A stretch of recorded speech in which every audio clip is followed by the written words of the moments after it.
নমস্কার, শহরের জীবন গ্রামের স্মৃতি ইউটিউব চ্যানেলে আমি আবার একটা ভিডিও নিয়ে চলে এসেছি। আজকের ভিডিওটা মিনি ব্লগ না, একটু বড়। তো এই যে আমি রান্না করতে বসে পড়েছি, চিকেন হচ্ছে।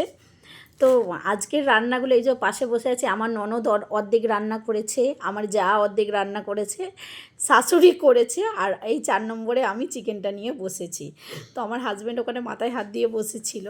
চিকেনটা রান্না হতে হতে আমি বারান্দায় এসে একটু বসলাম, গরম করছিল, দেখলাম আমার দেওর আইসক্রিম নিয়ে এসছে, সবাইকে দিচ্ছে, দিয়ে তখন আমাকেও দিল। এদিকে ও আইসক্রিম দিচ্ছে আর ওইদিকে আমার হাজব্যান্ড বেলের শরবত বানাচ্ছে। আমাকে 2টো আইসক্রিম দিয়েছে। আমি চিকেনটা রান্না করছিলাম, আমাকে গরম লাগছিল, তো দিয়ে বলছে আচ্ছা তুমি তাহলে 2টো আইসক্রিমই খাও, ঠিক আছে। দিয়ে 2টো নিয়েছি। আর এই যে এখানে ওটা হচ্ছে আমার মামি শাশুড়ির জামাই, আর এটা একটা ননদ, এটা হচ্ছে মাসি শাশুড়ির। আর এই আমার হাজব্যান্ডের বেলের শরবত হয়ে গেছে। দিয়ে আমার শাশুড়ি বলছে আইসক্রিম খাবে না বেলের শরবত খাবে, কে কত খাবে। কিন্তু আমার হাজব্যান্ড বেলের শরবত খেতে ভালোবাসে, তাই ও খাচ্ছে। আর আমার যা তো হেসে পাগল হয়ে যাচ্ছে আমি ভিডিও বানাচ্ছি বলে। আর এই যে আবার বেশি করে হাসছিল, এই যে এই দিদুন আছে, আর এই যে এটা হচ্ছে জামাইবাবু। তাহলে আমি বলছি দিদুন মানে ওনাদের দুজনকে নিয়ে আর কি একটু মজা করা হচ্ছে। তারপরে এই যে রান্না হয়ে যাওয়ার পরে আমি আর আমার যা আর ওই যে মাসি শাশুড়ির মেয়ে আমার ননদ 3জন মিলে আমরা চলে গেলাম মাসির বাড়ি, মাসিকে খাবার দিতে। মাসির শরীরটা ভালো নেই, তাই এটা হচ্ছে আমাদের বড় মাসি, তাই আমাদের বাড়ি থেকে মা রান্না করে ওনাকে দিয়ে আসে, তাই সে দিয়ে এলাম। আর এখানে মাসি আবার ওদিকে সিডনি দিয়েছিল, ওরা খাচ্ছিল।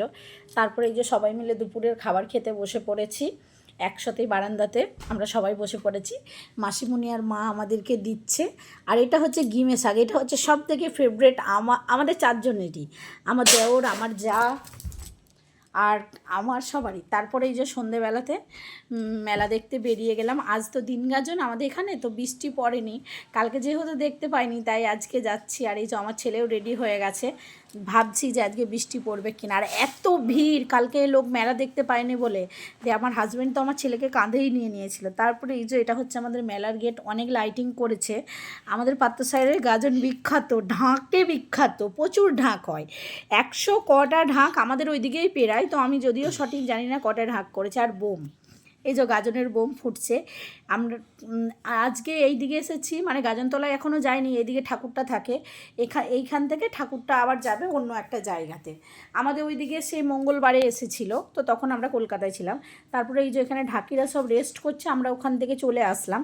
দিয়ে রাস্তায় যাচ্ছিলাম, তখন যে একটু দাঁড়াও, এদের দিকে একটু ক্যামেরাবন্দি করে নিই। দেখুন আমাদের পাত্রসাহের গাজনের কত ঢাক, মানে কি বলবো, এখানে ঢাক প্রচুর। আর এটা হচ্ছে বাবা কালিঞ্জরের মন্দির, এখানেই বাবা কালিঞ্জর থাকে। তো আমরা ওই দিকে হয়ে আসলাম যেহেতু।